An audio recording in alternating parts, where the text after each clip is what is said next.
Hey guys, Josh here from mattcharcoal.com, or Matt Charcoal. You might know me as Matt Charcoal. I don't know. Mattcharcoal.com if you want to buy my art. So I'm going to draw on this piece of paper. This is a Arches cover sheet. Really good paper. It looks like a failed drawing or something happened here. I found it in my studio. There's a couple lines at the bottom here that my son drew on it a little bit. He's one, so beautiful artwork there. I don't want to waste this page, so I think I have a plan that I can make a really cool drawing in it. And I chose this reference here. We're gonna talk about some proportions today. That's what we're gonna focus on. And so I'm gonna draw this old man, and I want the emphasis to be kind of in this area because it's a very interesting area here. And maybe I can place it around here somewhere. And I'm gonna talk to you guys about how I kind of gather my proportions effectively and accurately, and try to talk about what I'm doing while I sketch and while I figure those proportions out, and the way that I've done that. So let's get right into it. I'm gonna leave that there so you guys can kind of compare what I'm doing. The angles are a little bit different. This is kind of facing you guys more a little bit. This is a little more flat this way. So like if you can see my hand here, this is flat this way. And if I move it here, it's actually like that. So it might look a little bit weird. And I'm not gonna be exact anyway because I'm never really exact. But so facial perspective and facial proportions. This is a decent photo to work with because if you squint, you can see the shadow shapes pretty clearly, and that'll allow for you to recognize proportions a little easier. Although the edges of the face are kind of lost in the beard and in the hair and all that, but you get a lot of nice sharp edges of where everything is in the eye, nose, and mouth, and mustache and all that. So let's get right into it. I'm going to try to establish where I want my drawing to be. So this is the paper's kind of messed up here. I'm gonna end up tearing more of the paper later, but so I wanna start to establish where I'm gonna have my focal point, which is my eye-ish. I'm gonna have it in this area here. And I see when I squint, what I do is I use the darks and the lights areas as my benchmark of where everything should be. So I want it up higher than the middle of the page. This is a 22 by 30 sheet. This is just a piece of charcoal here. Sorry, I didn't talk about this. A piece of charcoal that I kind of knifed down into this size of a pencil almost, or width of a pencil. So I could stick it in this pencil holder and draw with it. That's just something I kind of made up. Kind of works for me though. It's fun. Now I get these angles here, like this edge of the mouth type angle by the nose. You want to compare that, like you can even go up to the image, check your angle and see if it's accurate. I'm not really moving my wrist, so this is accurate. Only moving my shoulder. I'm gonna draw it bigger than this reference. To scale, it's gonna be more like this big, but I'm gonna have to scale it up in my head so I can see more of the image. So as you can see, his head is not straight up, it's tilted here. So I kind of want to make that line.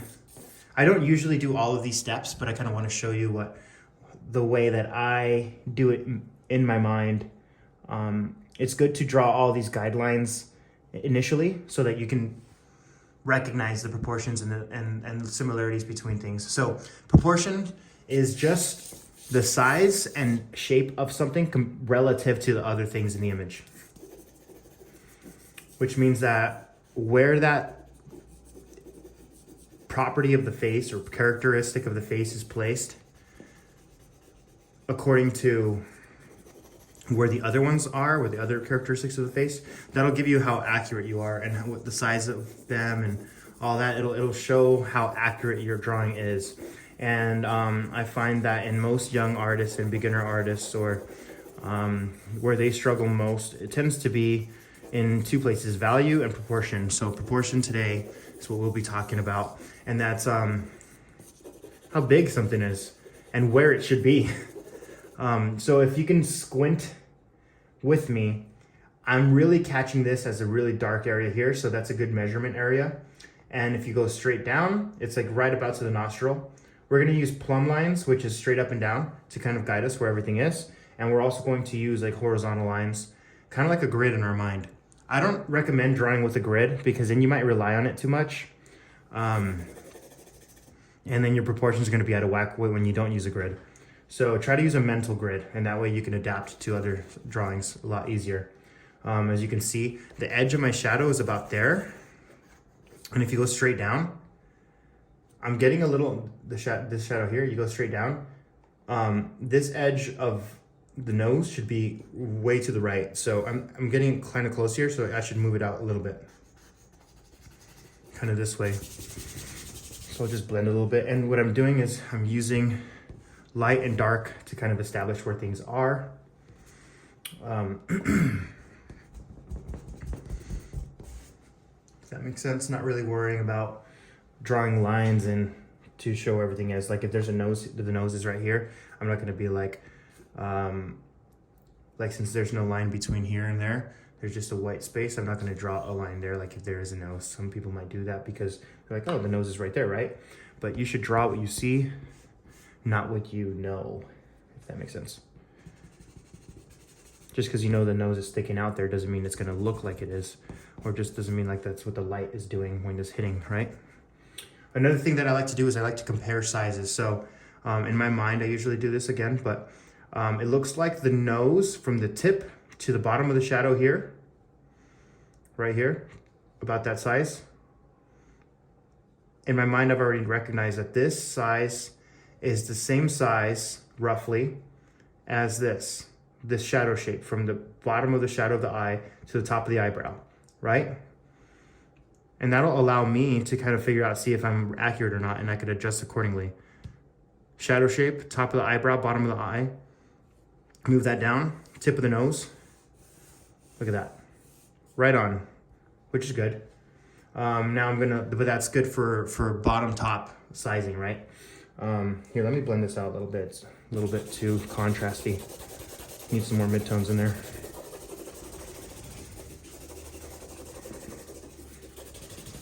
Cool, looking better. Okay.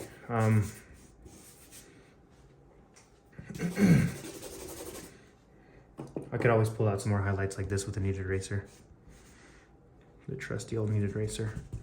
Okay, so now that we have that kind of established, it looks like if we take that third from the tip of the nose to the bottom of the mouth here, the edge. 1, 2, 3, it's about right, okay? So we'll take this measurement here, bam, bam, bam. Okay, so that means that this should be the bottom, right here, should be the bottom of the mouth there. And we also have this kind of angle here on the shadow of the mouth, pointing towards the end, and it kind of interlocks with the end of this edge of this shadow here. So, which should be right around the height of the tip of the nose. So tip of the nose-ish right there, and we get this angle here. You see we can derive the angles and the shapes and values off other shapes and values. Kind of like that here. I saw that this shadow shape right here on the edge of that wrinkle there next to the nose kind of shoots up into this part of the shadow through the eyebrow. And if my calculation is correct, it should do that here. Good. So now we're kind of starting to establish structure and where everything goes, whoopsies. And that's kind of what you want to do. So along with that, you have the shadow shape again, and you add it one more time. This isn't the same for every face, but I'm using it for this one because that's pretty accurate right now. Take this shadow shape, add it again here. And then so around here-ish, maybe a little bit bigger than the actual shadow shape. Down here, it's gonna be the hairline here, which I'm not really gonna worry about too much because if you squint, there's not much of a value difference here, but you do see that the hair starts there. So you can know that. So I'm not gonna worry about that too much, but that's a good way of seeing where that goes. It looks like to me, if you take this whole shadow area, kind of where the hair starts here, and then it starts to turn light right here, there's like a value break right there, which I consider significant. If you take that whole size, the middle point there is where these wrinkles start at the edge of the eye. So this should be the middle point. That means that if I double this to this side, bam, bam. That's gonna be the value change right there. That's gonna be this value change. Kind of right there. If you squint, you can kind of see that there's this value change there. So I'll just kind of lightly put in some tone there so I can start establishing a little bit of a shadow there. And based on that, it looks like there's another shadow shape here, but I'm not gonna worry about too much. We'll let it fade out from there. And it also looks like this happens to be the same line straight down where the edge of this wrinkle of the mouth is, and straight down from there, the edge of the mouth. It's only a shadow, like a rough shadow shape because of the beard and mustache, but we'll make sure that that's kind of there, established. And so if you keep doing that throughout this entire drawing and comparing other things to other landmarks, like if you see the eyes, you can see that there's a tilt here, there's an angle here going across, right? Because it's not straight across. Straight across, you're gonna have the bottom of the eye be in line almost with the top of the eye. So that's how you know that there's an angle there. So if you take the bottom of the eye here and you go all the way across straight, your other eye is gonna be somewhere below it, kind of there, and then you can see that angle being accomplished properly. Actually, if you look all the way across directly, you're gonna get to where the eyebrow is. If you go from the top of the eye, you're gonna get the top of the eyebrow on the other side. So you'll get it there. And and if you look according to this wrinkle here, the bottom of it kind of lines up with the center of the eye. So this should be the center of the eye right there. If you have it long enough, maybe it should be longer, and then the center of the eye is kind of closer to there. I kind of keep things pretty loose so that I can kind of manipulate and change them as I go. It's okay if you need to erase and then keep going. You're not going to get the right dimensions and the right proportions right away. That's not how it works. And so you have to kind of, human error is always going to be there. So try your best to figure out those proportions accurately. Ask somebody else to kind of check them over. Use your ruler, use your pencil, whatever tools you'd like to use. Try not to rely on a grid, but it's good to have a grid to be able to see, to kind of compare those proportions practically and realistically. Can lighten this up a little bit.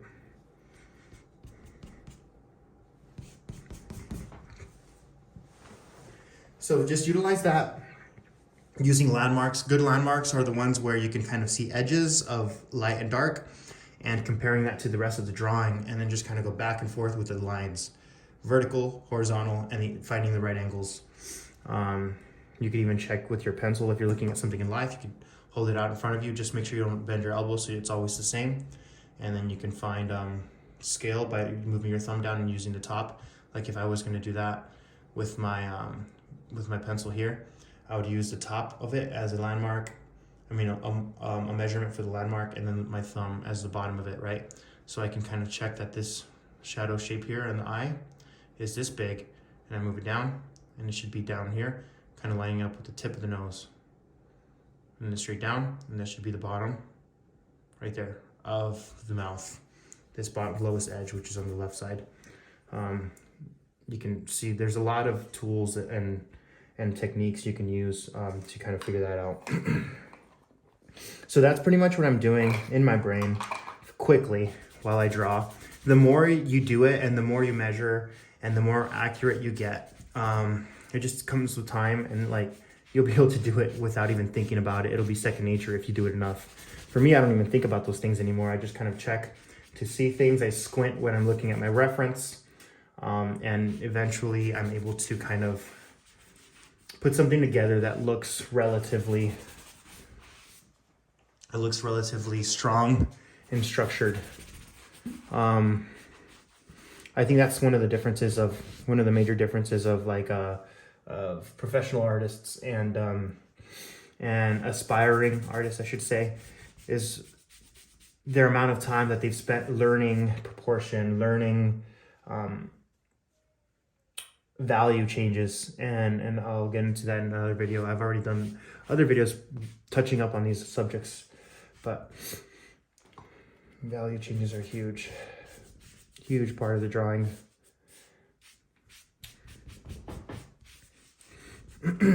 So So now what I'm going to do is I'm just going to use these light shadow shapes and lights to be able to establish where everything is. I'm working the entire drawing, not just one part of it. That'll help you so that you're able to not get too focused on one part and then leave the rest of it inaccurate or unbalanced aesthetically. Kind of establishing some of those lights. We need darker shadows for sure, but pulling away with some values with the eraser kind of shows me where I'm going to drop down those darker shadows. I'm not worried too much about my small marks. I'm worried more so and concerned more so with the large shadow shapes. Details can always be worked on later, but getting those right, getting those big areas right is way more important and way more useful when you're drawing.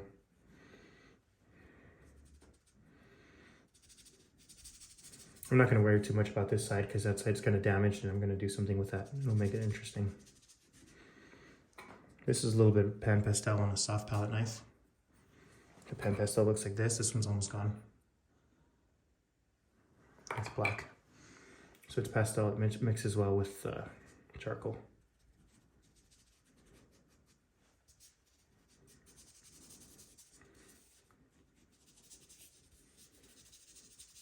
Make sure to let me know any questions you have that I don't go over in the comments. If you guys are looking for the materials that I use, I've made some material videos. Also, I have a drawing course available on my website, madcharcoal.com. If you look through there, look through my shop, it'll be there. I think it's under prints or something like that. But you will be able to find these types of videos, but a lot more fleshed out. I do a 3-step process pretty much for explaining drawing. I call it the materials, kind of like the stuff, right?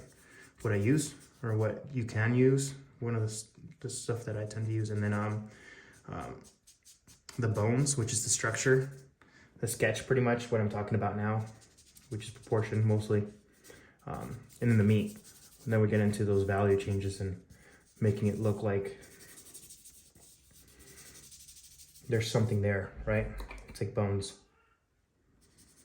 I mean, it's like meat, like flesh. But it can also be transferred to mean form, because flesh isn't the only thing that has form, obviously. So cool. You kind of see that there's similarities in where the value changes are. Make sure you push those. Make sure you don't go too dark or too light right away. You kind of want to keep them gray, and then push them slowly, not quickly. If you push them too quickly, you're going to lose your sense of reality. You're going to lose your form, your feeling of form. Even if you're being expressive like I am, like I'm being really expressive, but I still want to have that sense of form, that sense of what's really there, and what you can almost like. You could feel it there, even if it's not super realistic. It's like almost like an illusion. If you get too concerned with your small marks and whether you like this line or don't like it, and you try to erase it before you even replace the line, you're gonna start getting some flat drawings and some scared looking drawings, like if they're not, how to explain? Not lively, I keep squinting at my reference image so I can see where I need to change things without getting distracted by all the details, because details can always be added and subtracted and all that.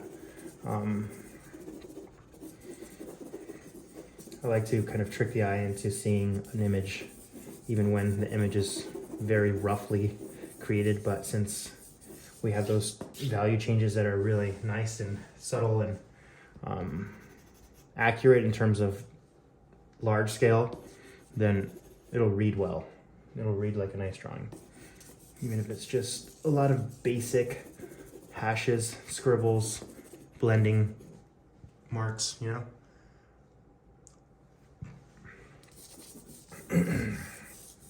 Still checking my proportions every now and then.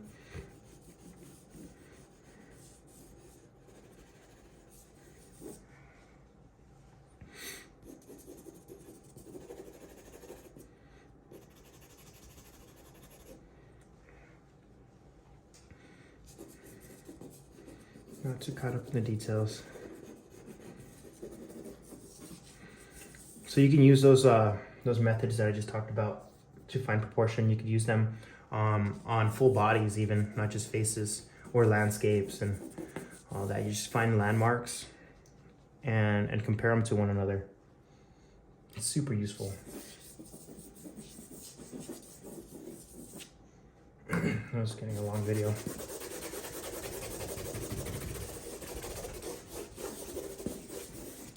Wasted a lot of time talking without drawing. Alright. That's what it takes for information. Let me see if I can establish, since this beard is really light on him, right? And so if I use the outside edge of where the beard should be, and beyond that, I'm gonna make it a little darker, right? So that way I can show that there's a beard there without having to draw it in all that much because it's light, which means that if you put on a lighter background, a darker background, it's gonna make the beard pop out. Even a little bit more subtle since it's all the way out to the edge of the drawing and I don't want too much focus on that. But even that, I can see that that there's like a whole big space here, and if you double that big space, you're getting out to the edge of the hair there. So I'll kind of just subtly create that value change. I like to keep it lighter and looser on the outside edges, and then where you want the focal point to be, keep it more detailed, and you keep the value changes a lot more extreme, because that's where the eye is caught, right?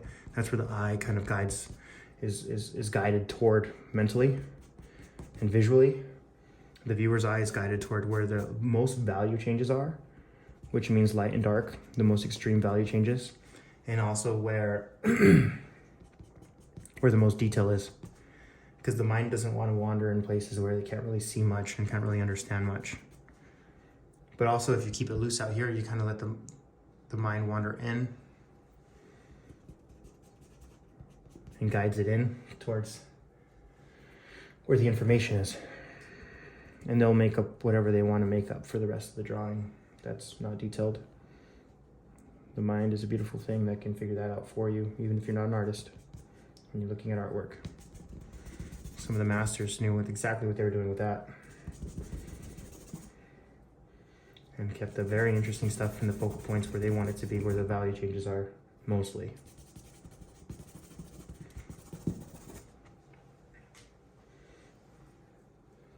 I'm trying to subtly show these hairs.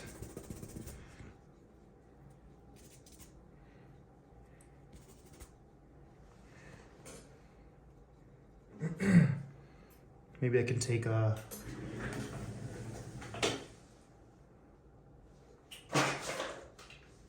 blade here. Let's see if I can get away with this.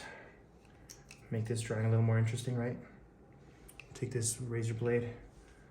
Let's cut somewhere in here, a little bit of that. Okay. Paper's already damaged, so I don't really mind doing this much, but I think it'll make it a little more fun. I've gone through the page a little bit here. Oh, I can't pick up the edge. There we go. Tear it down a little bit.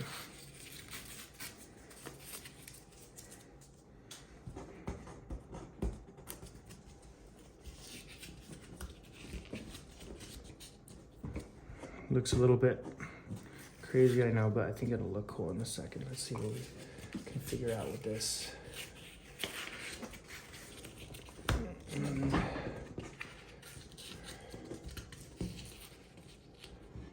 All right.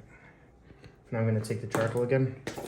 kind of mess up the back of that paper a little bit, just to add a little bit of value, texture, not having that piercing white, you know?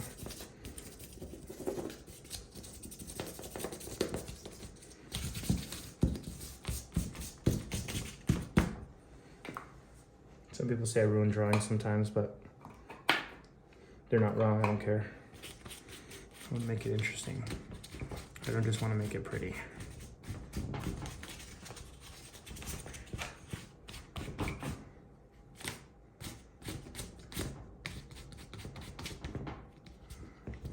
Just make sure that one holds on. All right.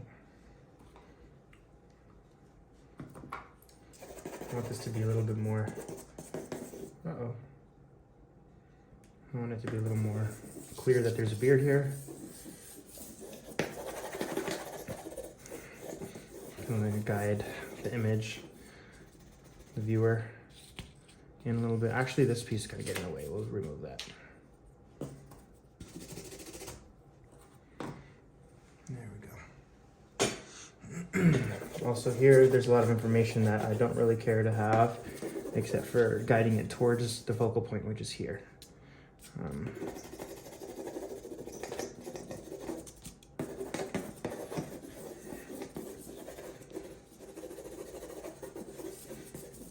Adding more values. And he's really wrinkly, or somewhat wrinkly, so we'll see if we can add some textures to kind of pretend that, or show that he's wrinkly.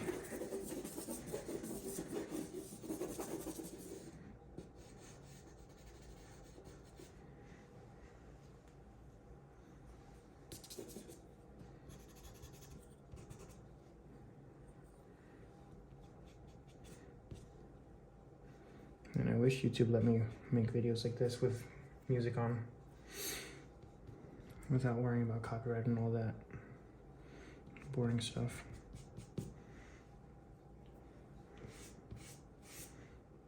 I just don't really like drawing in silence. It's kind of weird, it's kind of creepy. But it does make it easier for you guys to understand what I'm saying when I'm drawing and not to be too drowned out by the music. All right, well, I'm about done with this piece. Kind of like it like this. Might add a little bit more interesting stuff on the edges and whatnot. Maybe some smoky effects coming out randomly out there or something. Like if it got burned or something like that. And then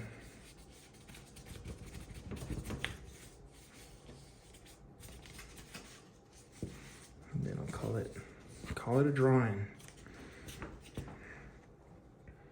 Hopefully it helped that I'll have this reference up while you guys are watching the drawing process. Here's the pretty much finished drawing. Thanks for watching, guys. I still kept it kind of loose, kind of free, expressive, not too exact. Try this out with a different reference.